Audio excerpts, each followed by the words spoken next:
Hi, I'm Emily. Born to Ava, a once glamorous model, and Jake, a guy who knew his way around a camera, I was supposed to be their golden ticket to keep the lavish lifestyle they were scared of losing. Look at her, Jake. She's perfect. That face could relaunch my brand, Mom said, hovering over my crib with that calculating gleam in her eyes. I was too young to remember, of course, but she'd repeat that story like a broken record as if proud of her foresight. Dad, a man of few words, snapped photos, turning our home into a studio. Just one more, Ava. She's tired, he'd often mutter during those endless sessions. Nonsense. She's a natural, aren't you, baby? Mom's voice was sugary sweet when she wanted something. It worked on everyone, Dad included. Growing up, I hardly noticed the constant clicks of the camera or Mom's relentless ambition. It was just how things were. My playdates? More like photo ops, with Mom directing every pose. Smile more, Emily. No, not like that. Think princess, not playground. She'd instruct, eyes darting between me and the lens. I tried to please her. Always tried. Maybe because every flash of the camera was paired with her rare, gleaming approval, or maybe because I didn't know anything else. Dinner time was no different. We didn't talk about school or friends. It was always about branding, shoots, and Mom's new ideas to keep her followers hooked. Eating healthy is not just good, it's marketable, Emily. Remember, you are what you eat, and right now, you're my little star, Mom explained one evening, her words slow and deliberate as if trying to sell the concept to a potential sponsor hidden in the bushes. Dad, on the other hand, seemed to shrink with each passing day, his voice seldom rising above a whisper. It's all good, Ava. Maybe we let her have some pizza tonight, eh? A cheat day, he'd suggest on rare occasions, a weak smile fleeting across his face. Her response was always sharp. And ruin her complexion? You know better than to mess with the routine, Jake. Routine, my constant companion. I knew nothing of lazy Sundays or messy ice cream faces.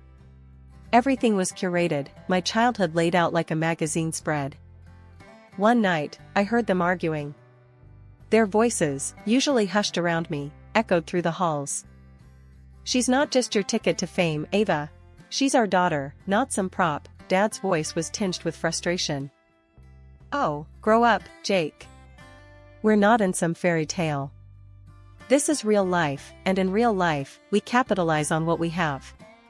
Emily is what we have. Mom shot back, her words slicing through any pretense of maternal warmth. I lay in bed, clutching my bear, Mr. Snuggles, trying to make sense of it all. The idea that I was more useful than loved wasn't new, but hearing it spelled out cracked something inside me. The next morning, things went back to normal. Mom was all smiles, pretending last night never happened. Dad avoided my eyes, his usual. Ready for your shoot, sweetheart? Mom chirped as she straightened my dress. Her hands felt cold, her smile too stretched. And so, we continued, the camera capturing smiles that never quite reached my eyes, in a house that felt more like a set every day. I played my part, the golden child, not yet understanding the shadows that played behind the scenes of our picture-perfect life. Grandma and Grandpa, they saw through it all. They'd visit, shaking their heads, whispering about how kids needed dirt and sun, not spotlights and scripts. Can't she just be a kid, Ava? Grandpa would grumble as soon as he stepped through the door, his brows furrowed in disapproval. Mom would force a smile, her patience thin. Dad, times have changed. Emily's opportunities are golden. We're setting her up for life. I'd watch from the corner, clutching a doll I wasn't allowed to dirty. Their visits were my only break from the constant clicks of Dad's camera. He'd put it down then, his face softening. Let's all just relax for the evening. How about a movie, everyone? Dad would suggest, his voice almost a plea. Mom's eyes would narrow, her lips pursed. Sure, after Emily finishes her shoot with the new organic juice line. It's just a few photos, then we can all relax, as you put it. The shoots weren't quick. They never were. Dad tried to keep things light, goofy faces behind the camera, to make me giggle on cue. Come on, pumpkin, show me the biggest smile. Think about, oh, ice cream. He'd cheer, hoping to catch a genuine moment. Mom didn't do patience. Jake, focus. We need these perfect. The company is watching closely. They want the natural, happy child, not some sugared-up toddler. The arguments got more heated when the camera was off. Grandma and Grandpa would try to steal me away for a weekend, desperate to give me a taste of normal. Ava, she should come stay with us. Just a few days. Let her run around, play in the mud. Grandpa would argue as he put on his coat, ready to leave, but not ready to give up. And what? Miss a casting call? No, Dad. We're not risking opportunities. She's fine. Mom would snap, her words final. It wasn't all bad. Sometimes, in the quiet mornings before Mom woke up, Dad would make pancakes, drizzling extra syrup and letting me toss in handfuls of chocolate chips. Don't tell your mom. He'd wink, the secret sweet between us. Promise. I'd giggle, the syrup sticky on my fingers, the moment light and free. But freedom was always fleeting. As soon as Mom's footsteps echoed down the hall, it was back to business. Hair brushed, face washed, and dressed in whatever outfit she'd laid out. In those days, I didn't understand the weight of sacrifice or the price of the path laid out before me. I only knew the routine, the constant push, and the clear understanding that my childhood wasn't really my own. It belonged to the brand, the image, the unspoken sacrifice of what could have been. When the sickness hit, it came without warning. One day, I was posing for a yogurt ad, all grins and giggles. The next, I was burning up, my body a battleground. Mom panicked, but not in the way you'd hope. Her first thought wasn't about getting me to a doctor, it was about how many shoots we'd have to cancel. Ava, we need to get her to the hospital, now. Dad was pacing, his voice edged with a panic I'd rarely heard from him. Just a minute, Jake. Let me think. Mom snapped back, her phone in one hand, probably scrolling through her calendar. Think? She's burning up, Ava. This isn't about your bloody schedule. Dad's shout would have scared me if I weren't so out of it. In the hospital, they said it was polio. I didn't really understand then what it meant, only that it was bad, really bad. Mom's face went white when the doctor explained. But she's been so healthy, Mom muttered to herself more than anyone else, her face twisted in confusion and anger. Mrs. Dawson, Emily wasn't vaccinated against polio. It's extremely rare nowadays because most children are vaccinated. The doctor explained gently, a look of sympathy across his face. Dad looked like he'd been punched. Not vaccinated? Ava, what, why? Mom's lips thinned, her usual defense rising quick. Don't you start on me, Jake. It was a choice we made. I was moved to a room, wires and tubes hooking me to machines that beeped and blinked. Days turned into weeks. I missed the sun, my sketches, even the annoying flash of Dad's camera. Mom rarely stayed long.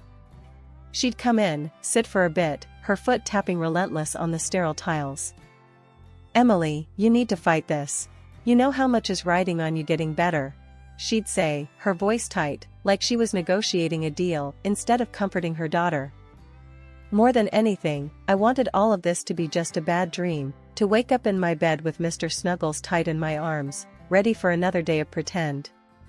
But the nightmare was real, and it wasn't just the sickness. It was seeing the strain on Dad's face, hearing the impatience in Mom's voice, feeling the distance grow between who I was and who I was supposed to be. Can't you just sit with her? Dad's voice would rise sometimes when he thought I was sleeping. She's scared, Ava. She needs us. She needs to get better. Sitting and coddling isn't going to fix her, Jake. Mom's reply, always sharp, like a slap. Days blurred together, each one a repeat of the last, beeps, whispers, and the heavy weight of knowing that to Mom, I was a project failing to meet its deadline. 2 years of my life blurred into a continuous loop of bed sheets, window views, and the ceaseless ticking of the clock. Bedridden, I became a fixture in my own home, an inconvenient piece of furniture rather than a daughter. Mom's irritation grew with each passing day, her frustration palpable every time she had to tend to me. Changing my diapers or washing me, she did it all with a grimace. "This is not what I signed up for," she'd mutter under her breath, her hands rough, her care lacking warmth. Dad tried to compensate. Every evening, he'd come into my room with a fairy tale book in hand, his voice a soft echo of better times. "Let's escape to a kingdom far away, Emily," he'd whisper, trying to lift my spirits as we dived into stories of brave heroes and far-off lands. But the daylight hours were long and lonely. Left to myself, I found solace in drawing. My sketches became my silent rebellion, my hidden diary. Crayons and pencils were my companions, crafting scenes far different from the sterile room I was confined to. I heard Mom's complaints, her selfish frustrations. She was tired of wearing the same outfits to parties because the money had dried up. "I'm stuck in last season's wardrobe while you lie around," she'd yell, her voice echoing off the walls, filled with a bitterness that cut deeper than the loneliness. Grandma and Grandpa saw the toll it was taking on me. They'd visit, laden with worry, their faces etched with concern. "Let her come stay with us for a while," Grandpa would suggest, his voice a gentle plea. "She needs a change of scenery, needs to feel loved." But Mom would have none of it. Absolutely not. What would people think if they knew I'd shipped her off to her grandparents? My image as a mother is at stake. Her voice was shrill, tinged with desperation. Her tantrums became more frequent, a testament to the crumbling facade of her once glamorous life. Dad's response was to retreat further into his shell, the bottle his only solace. Nights were filled with the sounds of Mom's crying fits and the clinking of Dad's glass. When I turned 8, a flicker of hope emerged as I began to slowly pull myself upright, leaning heavily on the bedpost. But one leg didn't cooperate, it was thinner, shorter, a lasting reminder of the illness that had ravaged my body. Mom dragged me to countless doctors, her face etched with a mix of hope and fear. "Is there nothing you can do?" she would demand, her tone sharp as she addressed the specialists. "I'm sorry, but these are post-polio complications. There's not much we can do to reverse this," the doctors would explain, their faces somber. The realization that I would never again be the perfect model child hit her like a storm. Rage replaced her initial shock. At home, she turned that rage on me. "Look what you've done to yourself," she'd scream. "If you hadn't been so careless, none of this would have happened. You've ruined everything." Her words stung, and I'd retreat further into my sketches, my only escape from her relentless blame. My drawings became darker, a mirror to the turmoil inside me. Yet, they also held a strange beauty, a testament to my endurance and my spirit, which refused to be crushed. Nights in my room were long and silent, filled only with the scratching of my pencils against paper as I lost myself in drawing worlds far kinder than my own. My comics became my sanctuary, a place where I was the hero, not the victim. "Why do you even bother with that stuff?" Mom's harsh voice would slice through the quiet as she barged into my room. "It's not like it's going to get us back on track. You should be focusing on something useful." I learned to just nod, not trusting my voice. My drawings hid under my bed, my fears and dreams bleeding onto the pages in secret. I had no friends to call, no schoolmates to lean on, my world was confined to these 4 walls. And the only connection I had to the outside was through my online classes and occasional, whispered phone calls with my grandparents who seemed to be the only ones who cared. One night, something changed. It was late, and the house was quiet, too quiet. That's when I heard it, muffled screams from downstairs. Heart pounding, I limped to my door, easing it open just enough to peek through. "I can't do this anymore, Jake. Look at her, look at what she's become." Mom's voice was frantic, laced with disgust. "I can't stand to look at her anymore." Dad's response was slurred, tired. "She's still our daughter, Ava. We can't just throw her away." "That's exactly what we're going to do," she snapped back. "Here, give her this and make it look like she ran away. Maybe some robber will do us a favor tonight and get rid of the geek." Dad's steps were heavy, his presence larger as he approached my room. The door creaked open, and there he stood, a silhouette of the man he once was, his eyes sad, his breath heavy with alcohol. "We're going for a drive, Em," he muttered, avoiding my eyes. I could only nod, my whole body trembling as I followed him out to the car. We ended up in a part of town that even nightmares would hesitate to visit. Dad stopped the car, and his next words were barely a whisper. "I'm so sorry, Emily. I don't know what else to do." He handed me the phone, his hands shaking. "Keep this with you. Please forgive me." Then he left, just like that. I stood there, alone, the cold biting through my thin pajamas. My hands clutched the phone like a lifeline as sounds of distant fights filled the air. But they made one mistake, they left the SIM card in the phone.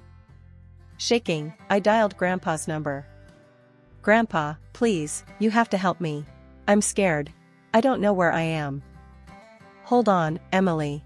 We're coming. Just stay hidden and keep the phone on." Grandpa's voice was firm, a promise in the dark. I hid behind a trash can, my body shaking from fear and cold, waiting for what felt like an eternity. Every noise made my heart jump, every shadow a monster in the dim street light. Finally, headlights swept around the corner, and Grandpa's car came into view. They had never driven so fast, and never had I felt so relieved to see them. Grandpa and Grandma rushed out, their arms wide open. After they rescued me, Grandpa and Grandma drove straight to Mom and Dad's house. They were furious, their anger crackling through the air like electricity. I stayed in the car, but I could hear the raised voices even from the driveway. "You've gone too far this time, Ava." Grandpa's voice boomed. "Please don't tell anyone," Mom pleaded, her voice cracking with fear. "Think about what they'll do to us." Grandma was relentless. "You're not fit to be her mother. You're signing over custody, Ava. Today." And just like that, they secured my freedom. Mom signed the papers, her tears of fear a far cry from repentance. Dad was silent, his head bowed, the fight gone out of him. Life at Grandma and Grandpa's was peaceful. They had a small, cozy house with a big backyard and a garden that seemed enchanted, bursting with colors and life. Grandpa taught me how to plant flowers, his rough hands gentle on the earth. "Plants gotta be nurtured, Em. Just like people," he'd say, a smile tucked into his beard. Grandma was a whirlwind of love and baked goods. She always had a new recipe to try, and the kitchen was our laboratory. "Sugar fixes a lot of things, especially moods," she'd wink, passing me a spoonful of cookie dough. I started going to a regular school not long after moving in. I was nervous, limping distinctly, self-conscious about my leg. But to my surprise, the kids were kind. They didn't stare or whisper like I'd feared. Instead, they were curious, accepting. "Wanna play with us?" a girl named Lucy asked during recess one day. "Sure," I replied, a grin breaking over my face, surprised by the simplicity of the moment, how easy it felt to just be a kid among others. Art class became my refuge, where I truly flourished. Mr. Hernandez, the art teacher, noticed my talent right away. "You've got a real gift, Emily. Ever thought about showing your work to the world?" he encouraged. Taking his advice, I started posting my drawings online. It was just a few sketches at first, but soon, I had followers, a community of people who didn't just see the drawings, they saw me. They understood the stories I was telling through my art. Evenings at home were my favorite time. After dinner, we'd sit on the porch, Grandpa with his pipe and Grandma with her knitting, the day winding down around us like a soft blanket. "Life's good, isn't it?" Grandpa would ask, looking out at the garden bathed in twilight. "It's wonderful," I'd answer, leaning against Grandma, feeling safe and loved in a way I hadn't known was possible. At 19, life threw me into a new chapter, art school, with a scholarship that recognized my talents. The girl who once sketched in secret was now a known name in the online art community. Even my characters jumped off the pages, finding their way onto comic book covers and city walls as graffiti. Enrolling in art school was a dream realized. It was my chance to dive deeper, to explore the roots of artistic expression through classical training. "You're going to rock this, Emily," Grandpa said on the day I received my acceptance letter, his eyes gleaming with pride. "Yeah, kid, show 'em how it's done," Grandma added, always quick to throw in her fiery support. The campus was buzzing with creativity, a place pulsing with potential.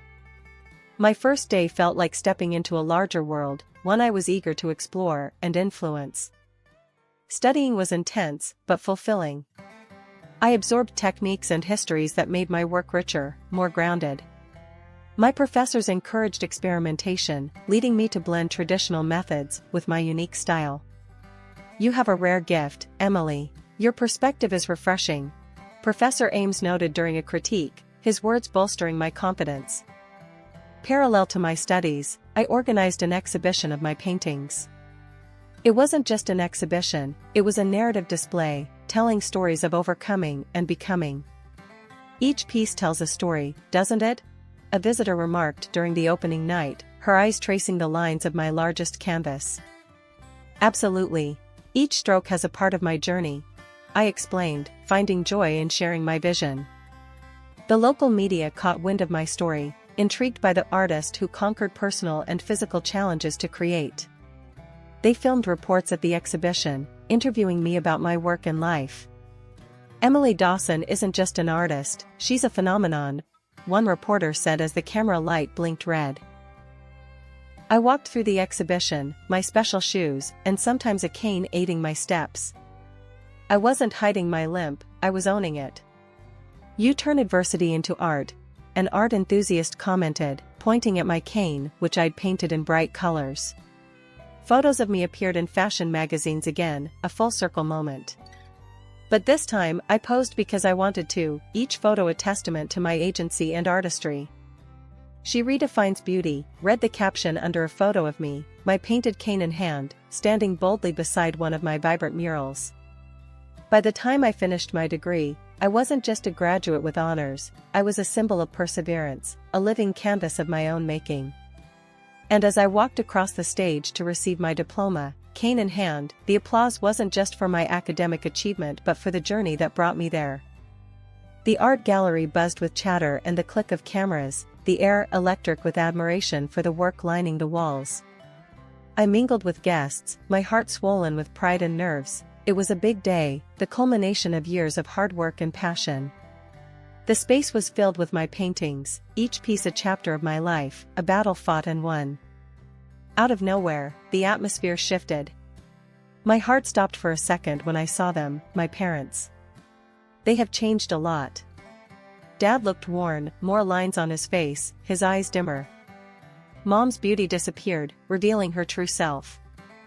I watched, frozen, as Mom made her way to the reporters who were filming. With the flair of someone used to the spotlight, she announced loudly, "I'm Emily's mother, and I'm just so overwhelmed with pride for what she's accomplished." The camera swung to her, eating up her performance. She's always been incredibly talented, and seeing all she's achieved, it's a mother's dream come true. I couldn't take it. My body moved on its own, fueled by a mix of anger and disbelief. "No," I interrupted sharply, my voice slicing through the murmurs of the crowd. "I owe everything to my grandparents. They are the reason I am who I am today." Away from the prying eyes and lenses of the media, I pulled my parents aside, my heart hammering against my ribs. Mom's act dropped as soon as we were out of earshot, her eyes cold and calculating. "Emily, darling, we need your help," she began, the sweetness in her voice sickening. "Your father has had some troubles, he's lost his job, and we've had to sell the house. We have nowhere to go. You owe us, Emily."